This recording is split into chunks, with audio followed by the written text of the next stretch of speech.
Airlines are hiding a secret that saves them billions of dollars every year, and it has everything to do with those curved flight paths you see on your screen. When a Lufthansa flight from Frankfurt to Singapore makes a sweeping arc instead of a straight line, passengers assume it is a detour. But the truth is far more interesting. What you are seeing is the result of mathematics, physics, and centuries of navigation science working together. Welcome to Sky Secrets. I am here to reveal what happens behind the scenes in commercial aviation. Today's topic is one of the most misunderstood aspects of flying. Those curved routes are not random. They are not mistakes. They are precisely calculated paths that represent the shortest distance between 2 points on our planet. And if you have ever wondered why planes do not just fly straight, you are about to get the answer that textbooks never explain properly. Here is what most people do not know.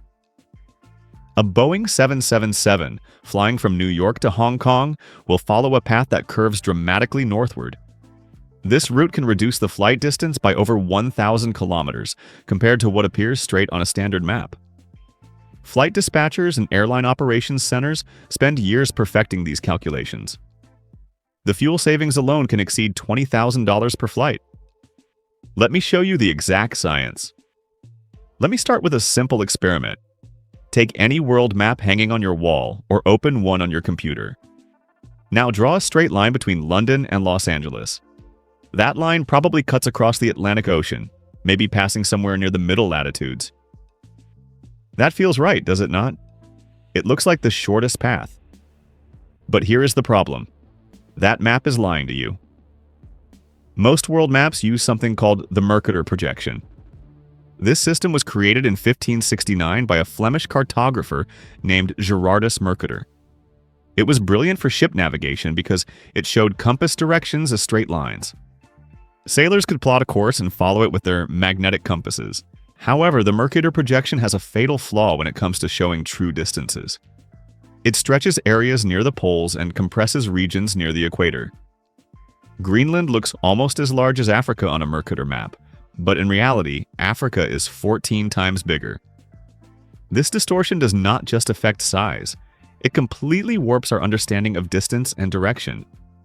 When you draw that straight line from London to Los Angeles on a flat Mercator map, you are actually drawing the longest possible route between those two cities.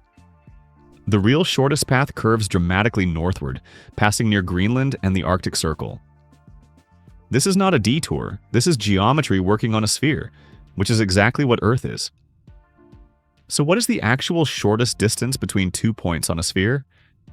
Mathematicians and navigators call it a great circle route, also known as an orthodromic path.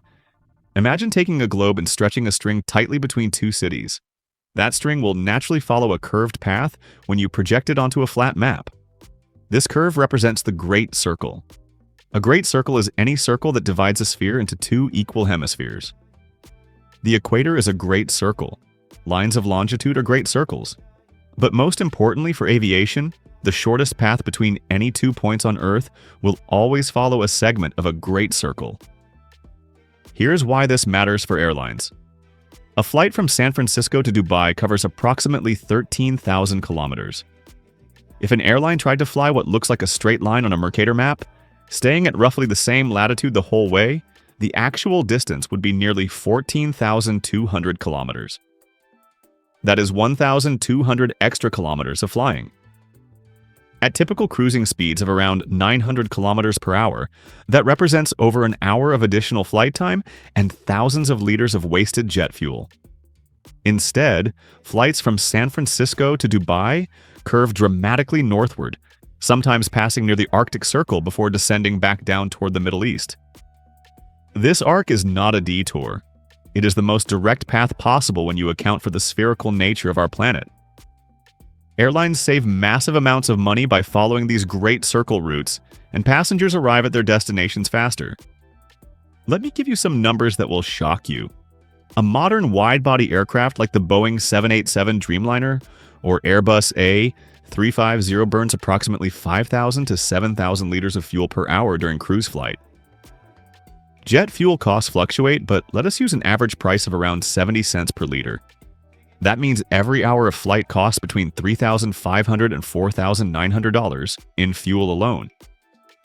Now imagine a transatlantic route from Paris to New York. The Great Circle distance for this route is approximately 5,800 kilometers. If an airline followed what appears to be a straight line on a Mercator projection map, they would fly closer to 6,400 kilometers. That 600-kilometer difference translates to roughly 40 minutes of additional flight time. 40 minutes might not sound like much, but multiply that by the fuel burn rate. We are talking about an extra 3,300 to 4,600 liters of fuel per flight.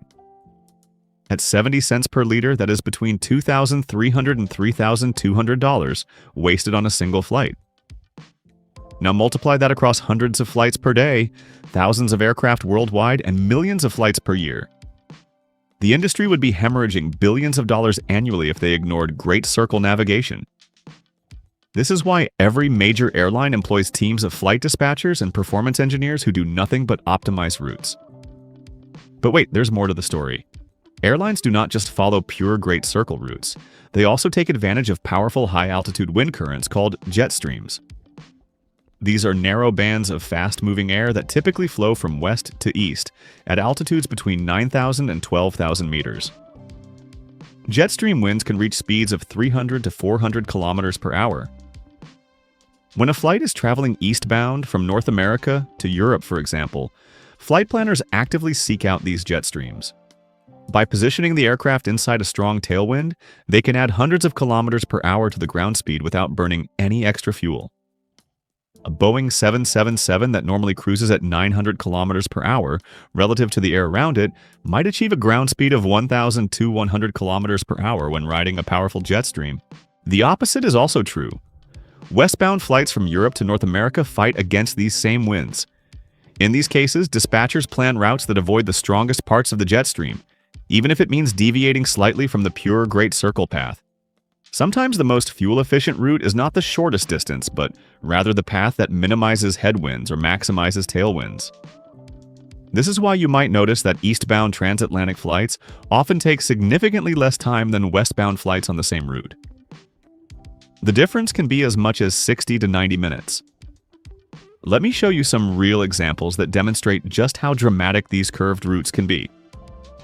Consider a flight from Los Angeles to Dubai operated by Emirates.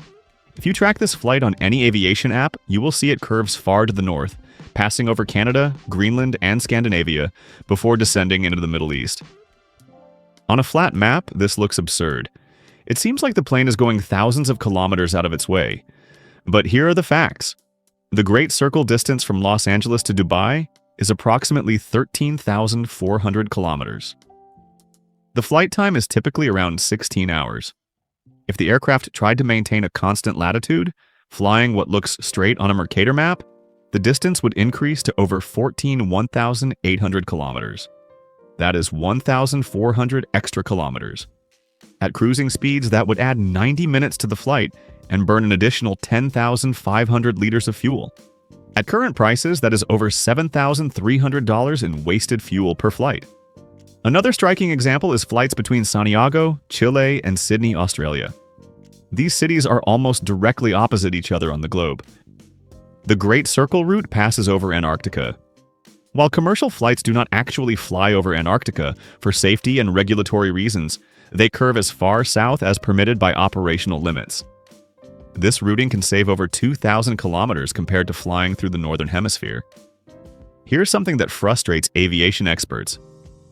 The moving map displays on your seatback screen usually show your flight path on a Mercator projection map.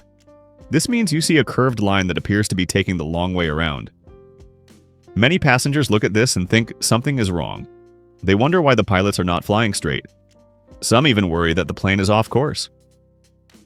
Airlines know this causes confusion, but they stick with Mercator maps because they are what people recognize.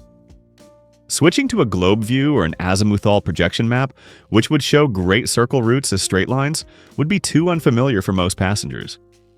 So airlines accept the confusion and hope that passengers trust the pilots know what they're doing. If you want to see the truth, try this. Go to any flight tracking website that offers a globe view instead of a flat map. Watch a long-haul flight in real time on a three-dimensional globe. Suddenly, that curved path transforms into what it really is, the shortest possible route between 2 points.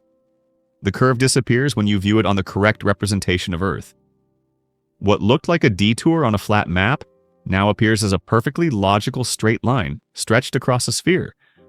Of course, pure great circle routes are just the starting point. Real-world flight planning involves many additional factors that can modify these paths. Restricted airspace is one major consideration. Military zones, conflict areas, and politically sensitive regions force airlines to detour around them. A flight from Europe to East Asia might prefer to fly over Russia because it follows the Great Circle.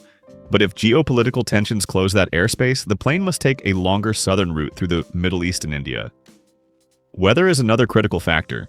Severe thunderstorms, hurricanes, and areas of extreme turbulence require significant detours. While these deviations add time and fuel costs, safety always takes priority. Air traffic control also plays a role. In congested airspace like Europe or the eastern United States, controllers assign specific airways and altitudes to maintain safe separation between aircraft. These constraints sometimes prevent planes from flying the perfect Great Circle route. Another consideration is something called Extended Range Twin Engine Operations, known as ETOPS. This regulatory framework governs how far twin-engine aircraft can fly from the nearest suitable airport. Older rules required the twin-engine planes to stay within 60 minutes of an emergency landing site. Modern aircraft with excellent reliability can now fly up to 330 minutes from the nearest airport. These rules influence route planning, especially over remote oceans. Right now, at this very moment, there are over 9,000 commercial flights in the air. Every single one of them is following a curved path that most passengers completely misunderstand. Millions of people are looking at their seatback screens, confused about why their plane is not flying straight. They are questioning the pilots. They are doubting the navigation systems. They have no idea they are actually on the most efficient route possible. You now know something that 99% of air travelers will never learn. You understand the mathematics and physics that airlines rely on to save billions of dollars every year. But here is the thing. This is just one secret that airlines do not openly explain to passengers. There are dozens more hidden truths about commercial aviation that directly affect every flight you take. If you want to become the most informed passenger on your next flight, hit that subscribe button right now and turn on notifications for Sky Secrets. Every single week, we expose another industry secret that changes how you see air travel. Drop a comment below telling me which curved route shocked you the most. And smash that like button if you will never look at a flight map the same way again.